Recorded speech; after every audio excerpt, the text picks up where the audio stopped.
आप देख रहे हैं आपका अपना TV channel RJ रमझाझर,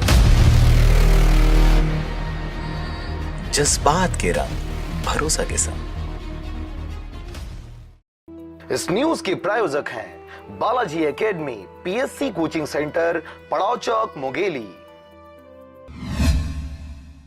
rain scene कान कराटे की ओर से ताला गांव में 24 से 25 नवंबर तक कराटे कैंप का आयोजन किया गया था, जिसमें आसपास के 40 स्कूलों के स्कूली बच्चों ने हिस्सा लेकर प्रशिक्षण प्राप्त किया, जिसका समापन 25 नवंबर को किया गया। समापन के अवसर पर प्रशिक्षण लेने वाले स्कूली बच्चों को सिविल व प्रमाण पत्र देकर प्रोत्साहित किया गया।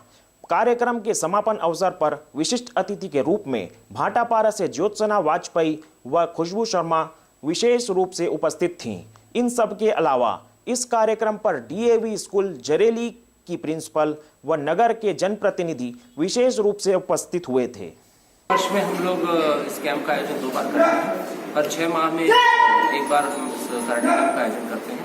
आसपास के 40 गांव के बच्चे इस प्रशिक्षण से लाभान्वित होते हैं। कराटे फेडरेशन संस्था जो है वो रेंशिंकान कराटे शैली की प्रशिक्षण की संस्था है, जो कि रेंशिंकान कराटे शैली में प्रशिक्षण प्रदान करने के लिए अधिकृत संस्था है और मान्यता प्राप्त संस्था है। Renshinkan karate federation of India government of India से रजिस्टर्ड संस्था है। उसके माध्यम से हम रेंशिंकान कराटे शैली का प्रशिक्षण प्रदान करते हैं। कराटे में लोग जागरूक हो, मतलब जो लड़कियां कराटे में आज पीछे है, मतलब गर्ल्स जो पीछे है वो आगे अपने आप